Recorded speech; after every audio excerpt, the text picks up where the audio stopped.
khabruj men États-Unis giderɗen politique ono kanko Kamala Harris ɗum noon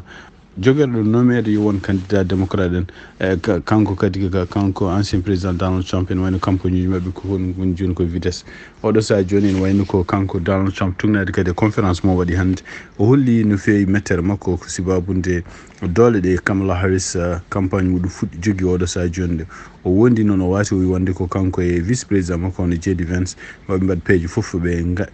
cakta gueɗe ɗe ganduɗa henna kanko Kamala Harris yimɓe américain ɗi ganda e makko ko wawi wonde fof ene wayno kode o haali e nder conférence makko hande kanko Donald Trump o wi wonde ko ene wayno oɗo sa joni ɓe jaɓodiri kanko Donald Trump e kanko Kamala Harris maɓe potu ñande 10 lewru septembre noon ɓe potta ko wiyete débat toon to ABC siftindo on tan ko kanko Donald Trump ene wayno o yaltino ɗiɗon débat ji caggal nde kadi ne wayno ko ɓe yimɓe ABC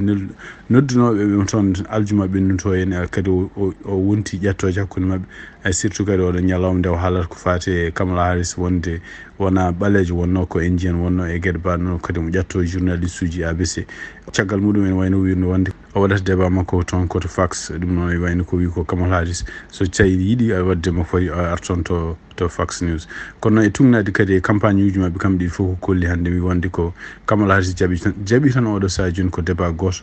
toon to ABC kanko ɗon Donald Trump e nder conférence makko o wi wonde ko o jaaɓi oɗo sa joni maɓe mbaɗ débat ji toon to ABC to NBC Fox kono e wonde Kamala Harris holli tan campagne muɗum holli tan oɗo sa joni ko débat goto jaaɓi toon to ABC ɗum noon ko ñande 10 lewru septembre ABC noon ene wayno ko direction muɗum ɓe mbaɗi confirmation wonde ko ɓeɗo ɗiɗi foof ma kawru toon ko ñande 10 lewru septembre pour débat politique hakkude ɓeɗo candidat ji ɗiɗi mo républicain e mo démocrate kanko Donald Trump noon e nder conférence makko hande o ene wayno o attaki hono Kamala Harris no fewi o wi wonde ko fotani wonde candidat e kadi o wi wonde ko président Joe Biden e wayno ko démocrate en kadi ɗum wonde candidat ɗum noon ko par force e kadi ko kanko Kamala Harris woni candidat e kadi o haali gueɗe kewɗe ɗe ganduɗa henna hono kanko ancien président Donald Trump ene wayno e nder conférence o wirde honde Kamala Harris ala hay hattan goto donc ala compétence o haali kadi o tooñi kadi hono vice président muɗum o ƴefti o kadi ko joguiɗo position ngaji ɗi ganduɗa henna hay goto anda ɗiɗon position ngaji ne mbawi wonde ni ɗum noon surtout henna o haali o tooñi ɗum kadi o wi ko neɗɗo gonɗinɗo no fewi ko fati e yimɓe debbati korkate en walla gueɗe baɗe noon ɗum noon o haalata o wiyata ko hono gouverneur Walsh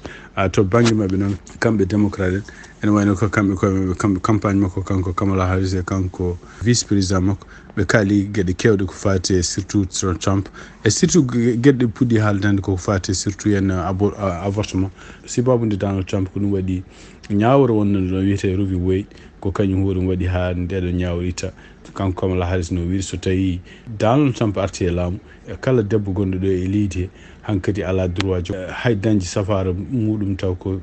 kañum tan foti toppiraɗo ɗon safara no haala ko wayno avortement en ko wayno hadde rewɓe leltinde jibinirgo mum e gueɗe baɗe noon donc ene wayno ko campagne woni ko wawi wonde fof ene wayno ko kamɓe campagne mabɓe Wisconsin e Michigan gonno hawnaki hande e janggo maɓe jaa toon to Arizona e Nevada ɗum noon ko kamɓe ɗiɗo kanko Kamala Harris e kanko kadi Tim Walz gouverneur mo Minnesota ko kamɓe mbaddatoɗo campagne oɗo sa joni ne wayno koɓe kutorto konngol ko wiide wonde ko kamɓe équipe mabɓe koɓe addo ko équipe jogorɗo addude weltare e wonande Amérique hande noon e nder campagne mabɓe toon to Michigan gono kanko Kamala Harris nde o haalata nde ene wayno dañi neɗɗo goto taw ko pro Palestine naji goto wuli biskiti haaluji makko kono ene wayno no jaabuli ɗum o jaabi tan wi wonde ko mi nani ko kalɗa ko kono noon pour le moment so tawi aɗa gonɗini aɗa yiiɗi wonde ko Donald Trump gaño ɗum noon won caggal tan ɗalami mi haala mi gasna jaabol makko no surnade kadi e janiyankoɓe ko jaabol bongol fayida oɗo sa joni ɓen pewnti eɓe mbaɗi e dossier mabɓe pour campagne mabɓe ko kanko Kamala Harris e Walsh gueɗe ɗe ɓe kutorto pour wawde jabade guerre gonɗo hakkude Israël e Hamas oɗo sa joni surtout caɗele Palestine naɓe jogui e surtout kadi wonande eɓe gandi wonde ko won Palestine naɓe he walla won yimɓe hewɓe jeeyaɓe Moyen-Orient wonɓe ɗeɗo leyɗele ko wayno Michigan ko wayno Minnesota taw kañumen koye beltanoki hono support mo kanko président Joe Biden rokki Israël e ɗum noon e wayno ko house hayso ɓe ji wonde ko Kamala Harris fuɗɗima waylude konngol mum no haaldirta Israel caggal nde Benjamin Netanyahu arno ɗo ñanden en wayno kanko hoore makko haali woyi wonde ko alay sago guerre o darto e kadi alay sago Israel Palestinaɓe no tampirni ɗum ɗon ƴeewe ko yaaci ɗum ɗon kadi woyno o deƴƴita hen ɗum ɗo fof ko haalluji ɗi ganduɗa kanko président Joe Biden o meeɗani haaldu ko wawi wonde fof ene wayno kon ɗamina ko kanko Kamala Harris mo ɓeydu hebbinde konnguɗi baaɗi noon a huccinde ɗum kadi e hono Benjamin Netanyahu kanko gouverneur Tim Walz e nder halluji kadi jaltuɗi ɗeɗo balɗe fof ɗum ko halluji service militaire mo wanno ene wayno ɗiɗo halluji kadi no CNN jaltino e hitande ujunnaji ɗiɗi e jeegom tawa oɗon saaha ene hawnaki ko kanko windino ɗum walla kadi ko yimɓe woɗɓe bindi ɗon mbi wonde ko waɗi service aji ɗum no yeehi toon to Irak e walla ko Afghanistan ɗum noon e wayno ko caggal muɗum nde ɗiɗon halluji kadi jalti hande walla ɗeɗo balɗe kanko hoore makko ari pour wadde correction ngaji e tumnadi kadi ko CNN haali ene wayno ko wi ko wonde ko e nder kiɗiɗon kitale ɗe woni d' abord ko waɗi kene won nogas ne hitande on ɓorni tenue pour garde national koye hakkude hitande ujunnaji ɗiɗi e tati ha ujunnaji ɗiɗi e nayyi kanko hoore makko waɗama déployé toon to Europe ɗum noon wonno ko opération mo mbiyata opération enduring freedom mais oɗon opération ko kañum jigno gueɗe ɗe ganduɗa haareji gonnoɗi ɗi toon to Afghanistan e Irak kono noon kam ene wayno ko kanko nden o yahano o meeɗani yaltude pour haɓoyde caggal leydi ɗum woni donc ene wayno ko kanko sénateur Jeudi ɗiɗon haalluji kadi ko haalluji ɗi o woni o muɗum oɗo saaha joni pour wiide ko hono kanko Walz ɗum ɗo ko hunde ko gueɗe ɗe ganduɗa en wona gonga ɗum ɗo fof kadi ene ɓeydi ko ɓeydi hen kadi ko kamɓe républicain ji wonde ko kanko Walz surtout pour défendude won perlaji kutorteɗi hande sukaɓe ne yimɓe ne coɗɗo ne gara en perla sukaɓe e école aji walla e laabi o yiɗi noon perlaji ko ɗin perlaji kamɓe militaire ɓe jogoto henna toon to guerre ene wayno ko kanko sene Jeudi o haali wonde tawde o yahani guerre o yahani combat caggal leydi o fotani wiyede fotani hutorade oɗon langage ko wawi wonde foof ɗum ɗo fof gueɗe nen ganduɗa kamɓe démocrate ne républicain ji goto men fof ne daara ko itte goɗɗon kanko noon Jeudi e kanko Walz maɓe potoyi kamɓe ɗiɗi pour wadde débat maɓɓe ma en gartu e date muɗum moɓe ƴefti pour fottude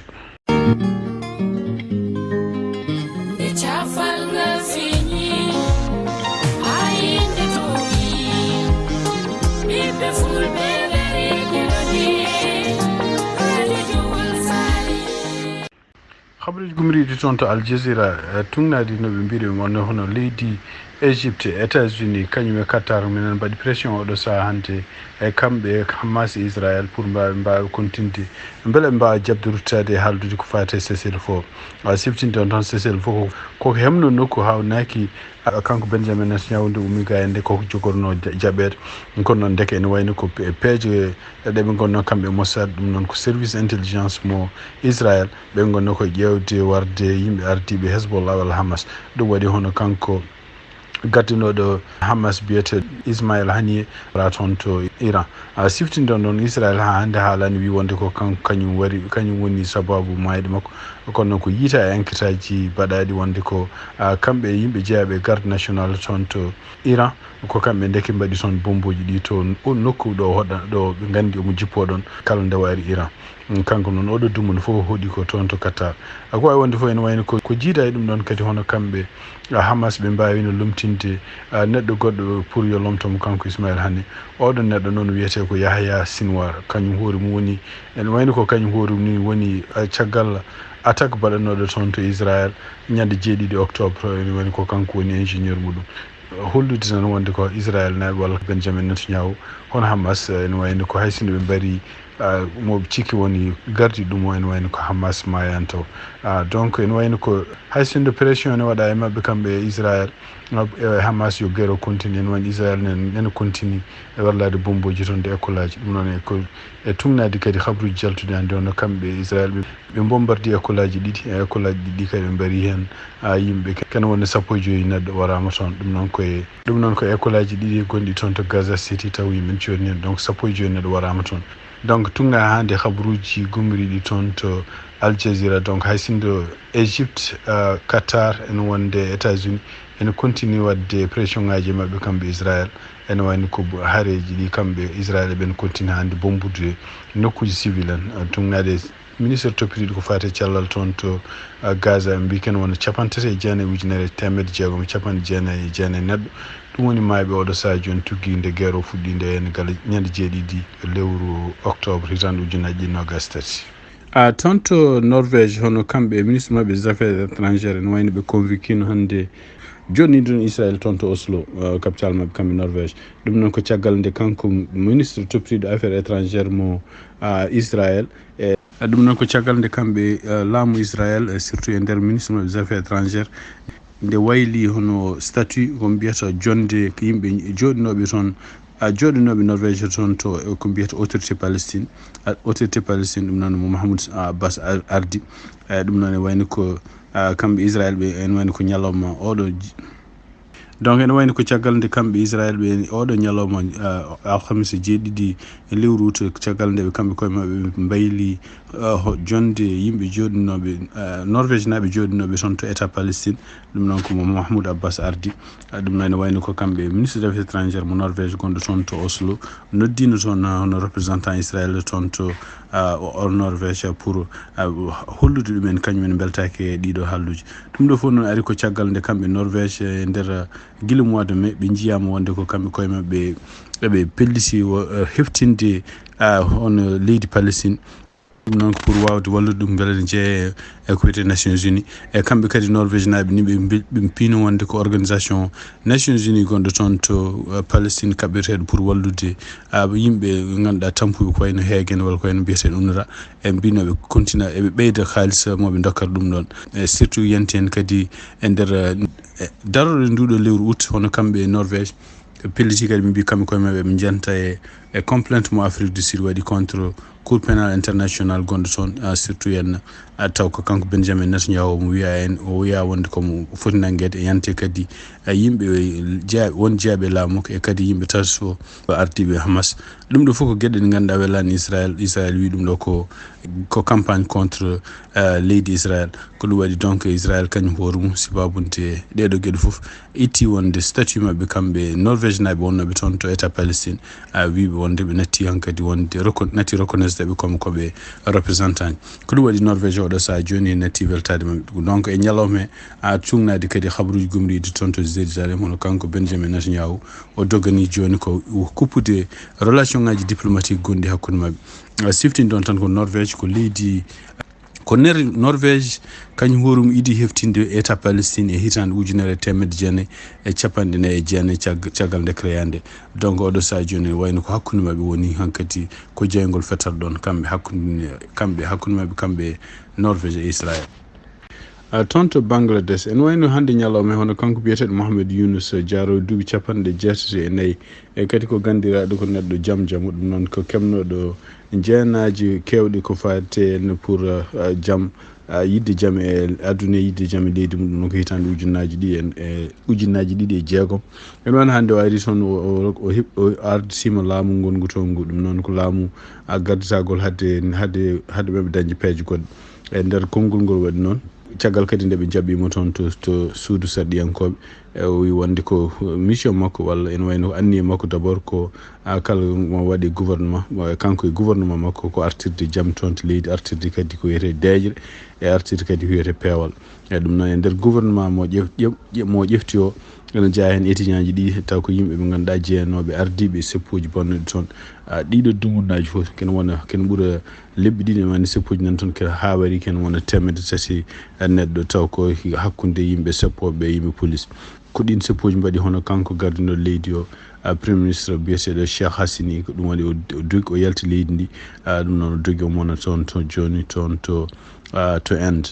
kanko noon Mohamed Yunus gardiɗo leydi ndi ene wayno ko kamɓe étudiant ji ɗi wonnoɓe seppoji ɓe ko kamɓe namdinomo yo ar kadi o walla ɓe beele leydi ndi ene wawa dañde gouvernement temporaire haade muɗum dañde no wiyete no waɗiri woteji ko wawi wonde fof ene wayno ko oɗo saaha joni ko kanko woni gardiɗo toon laamu temporaire e kadi oɗo saaha joni o wawi kanko waɗa makko wonde pour ardade leydi ndi ɗum noon e wayno ko no wiiri ni lawol makko joni walla peeje makko oɗo saaha joni ko ƴewde no jaam artiri toon no deejre artiri toon e surtout kadi no wiyete en ko wiyete en no ko mbiyata ordre no deejre no ardiri toon e surtout kadi no kisal artiri toon to Bangladesh tonto Ukraine tungnade kadi habruji gumiriɗe hande to Al Jazeera hono kamɓe armi Ukraine ɓe mbawino nadde toon e leydi Russie ɗum noon ko région gonɗo toon to wiyete Kursk ɗum noon e tungnade kadi habruji kamɓe hay kamɓe Russie naɓe ɗeɓe kaali ɓe mbi wonde ko kamɓe koye mabɓe mbawino ruttinde ɓeɗo soldateɓe Russie Ukraine naɓe nannoɓe toon e leydi mabɓe kono e tungnade kadi vidéo ji ɗi ganduɗa kamɓe Ukraine eɓe kolli ɗum awɗo sa joni ene eɓe kolla wonde ɓe nangui ken wona militaire uji jonɗi seeɗa ɗum noon koye guure gonɗe nokkuji taariɗi toon to wiyete en Kurks ɗum noon ene wayno ko ɗeɗo balɗe tati ɗiɗon vidéo ji nani kolle ɗum noon ene wayno kamɓe Ukraine naɓe ɓe puɗɗima hutorade joni avion ngaji ɗi ganduɗa F16 e gueɗe équipement ji kewɗi garɗi gummiɗi toon to leyɗel OTAN États-Unis toon to ñaami hono gouvernement militaire gonɗo toon to Niger e gardugol kanko Abdourahmane Tiani ɓe mbawini kamɓene ƴeftude décision ɗum noon ko hanki pour wiide wonde ko kamɓene jokkodiral gonɗo ngal jokkodiral diplomatique gonɗo ngal hakkude mabɓe e Ukraine ene wayno ɓe guitti ɗum noon fof ari ko caggal nde kamɓe koye mabɓe mbi wonde ko sibabunde gueɗe ɗe Ukraine waɗi pour wallude pelgodiral bandungal toon to Mali ha yimɓe hewɓe maayi hen ɗum noon yimɓe mayɓe hen ɓene wiyano tungnade communiqué jaltunoɗo nden ko yimɓe taw mercenaire uji jeeyaɗi toon to groupe Wagner jeeyano hen ɓe mbi ɗum noon sibabude ɗeɗon gueɗe tawde kamɓe Ukraine naɓe ɓe continue wallude yimɓe wat boniyankoɓe yanɓe toon to Mali e hawnayi kadi joguiɓe anni e oɗo sadio yanɓe yande e région ngaji gonɗi toon to Sahel ɗum noon kamɓe Niger ɓe mbawi kamɓene wiide wonde ɓe mbawa jokkodirde e Ukraine ɓe mbawi kamɓene yantude Mali e leyɗele goɗɗe pour portude plainte toon to Nations Unies pour Nations Unies ƴeewa toñangueji kamɓe Ukraine mbaɗi sibabude jangol toon badgol toon to Mali ɗum ɗon noon haali ɗum ko porte parole gouvernement mo Niger biyeteɗo Amadou Abdourahmane e communiqué mo kaali télévision toon to Kenya e tungnade kadi habaruji gomiriɗi toon to Al Jazeera e African News hono seppoji kadi pudditima toon hannde ɗum noon ko ñalawma hannde mo ganduɗa kanko président William Ruto kanko kadi e gouvernement kesso mo toɗɗi e ponno wonde toon pour ƴeftude fuɗɗade service aji mabɓe ene wayno ko ɓeɗo seppoɓe kadi ene wayno ha hannde continue ko wiide wonde ko kanko Ruto kanko hoore makko yo démission yo yaltu yo nattu ardade leydi ndi siftini ɗon tan woɗɗi hono seppoji puɗɗi ko guila ñande 17 lewru juin ɗum noon ko caggal nde kamɓe sarɗiyankoɓe won toon ɓe mbawno wadde ɗaɓɓade pour ɓeydude ko fati impôt ji gon toon leydi ndi ndeɗon ɗaɓɓade noon yeehino ha to birmo ko kanko William Ruto pour yo signi ɗum kono sibabude kamɓe ɓeɗo seppoɓe yande ɓe toon e suudu serɗiyankoɓe ha ken wona 50 neɗɗo maayi hen addi caɗele mawɗe no fewi wonande addi caɗele mawɗe ha kanko William Ruto o wi wonde donc o hayti signide ɗon kayit ko ɗum waɗi caggal muɗum ni kanko hoore makko wawino samminde kala gouvernement gonnoɗo ministre uji gonnoɗo e gouvernement makko saabu ko yimɓe seppoɓe mbi wonde ko kamɓe liggotoɓe toon ɓe ko yimɓe liggorto ko jeenari ɗum noon corruption ko wawi wonde fof ene wayno ko caggal muɗum o waɗi gouvernement kesso o nanguini yimɓe jeeyaɓe opposition o waɗi ɗumen gouvernement hen kono ɗum fof haɗani hono hannde kadi seppoji nan puɗɗiti toon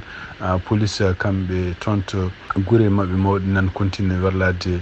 bomboji lacrymogène ko wawi wonde fof ene wayno ko guure ko wayno guure mawɗe ko wayno gonɗe toon to Kisumu surtout nokku mo ganduɗa henno opposition ɓuuri heew toon oɗo sadio nen puɗɗi daji sibabude police nan partout e militaire uji nan partout ko wawi wonde fof ene wayno ko kamɓe société civile gonɗo toon eɓene noddi oɗo sadio joni pour fedde droit ji nemaade yo ƴeew caɗele gonɗe toon to Kenya saabu yimɓe nene lebto hen sibabude ɗiɗo seppoji tungnade habaruji gummiɗe Al Jazeera toon to Catalina ene wayno ko kanko biyeteɗo Salvador Ila ene wayno wawi joƴinede toon hannde ɗum noon ko toon to Catalina pour yo représente Catalina e nder laamu Espagne siwtin toon tan Catalina dumunaji ɓen ɗi fof wonno kañumni koye seppoji yidde heɓde hoore muɗum ene won donc ene wayno ko caggal nde kanko hoore makko nde o ari wonde pour ƴeftude jonde makko taw omo représente Catalina e nder laamu Espagne hono kanko premier ministre mo Espagne biyeteɗo Pedro Sanchez o haale makko kanko Salvador Ila haala moƴƴi kono e wone cérémonie o waɗi caɗele seeɗa caggal nde kanko gardinoɗo ɗi seppoji ma won hitande joni pour wonde Catalina yo heɓe hoore mum kanko biyeteɗo Carles Puigdemont ko courninoɗo caggal leydi ɗiɗo duuɓi fof ene ƴeewe ma won duuɓi jeeɗiɗi caggal nde kanko hoore makko ari par surprise toon to Barcelona o tawa kadi seppoji ɗi ngannduɗaa en o haali heen konnguɗi pour wawde wiide wonde ko ha hannde kamɓe mouvement ɓe kamɓe kartelina eɓe daari pour yidde heɓde koye maɓɓe joni ɓen wayno ko caggal muɗum ɗon kanko hoore makko majji police nen continue yiiladema kono ronkama andude so woni mouvement gonɗo toon to Catalina o ha hande ɓe jogui doole eɓe continue haare mabɓe pour heɓde koye mabɓe toon e nder leydi Espagne ɓe jiiɗa wonde continue wonde e jimade Espagne ha hande konko Carles Puigdemont ha hande mono continue ƴeewede ene wayno ko hay policier won policier ji nanggaɓe oɗo sa joni toon to Barcelona si babun mbiya ko kañumen ballimo haw dogi kanko oɗo Carles toon to Catalina ene wayno ko kanko biyeteɗo Salvador Illa ene wayno o wawi joƴinede toon hannde ɗum noon ko toon to Catalina pour yo représente Catalina e nder laamu Espagne siwtin toon tan Catalina dumunaji ɓen ɗi fof wonno kañumni koye seppoji yidde heɓde hoore muɗum ene won donc ene wayno ko caggal nde kanko hoore makko nde o ari wonde pour ƴeftude jonde makko taw omo représente Catalina e nder laamu Espagne hono kanko premier ministre mo Espagne biyeteɗo Pedro Sanchez o haale makko kanko Salvador Illa haalmoƴo kono e woni cérémonie o waɗi caɗele seeɗa caggal nde kanko gardinoɗo ɗi seppoji ma won hitande joni pour wonde Catalina yo heɓde hoore mum kanko biyeteɗo Carles Puigdemont ko courninoɗo caggal leydi ɗiɗo duuɓi fof ene ƴeewe ma won duuɓi jeeɗiɗi caggal nde kanko hoore makko ari par surprise toon to Barcelona o tawa kadi seppoji ɗi ngannduɗaa en o haali heen konnguɗi pour wawde wiide wonde ko ha hannde kamɓe mouvement ɓe kamɓe Catalina eɓe daari pour yidde heɓde koye maɓɓe joni ɓen wayno ko caggal muɗum ɗon kanko hoore makko majji police nen continue yiiladema kono ronkama andude so woni mouvement gonɗo toon to Catalina o ha hande ɓe jogui doole eɓe continue haare mabɓe pour heɓde koye mabɓe toon e nder leydi Espagne ɓe jiiɗa wonde continue wonde e jimade Espagne ha hande konko Carles Puigdemont ha hande mono continue ƴeewede ene wayno ko hay policier won policier ji nanggaɓe oɗo sa joni toon to Barcelona si babun mbiya ko kañumen ballimo haw dogi kanko oɗo Carles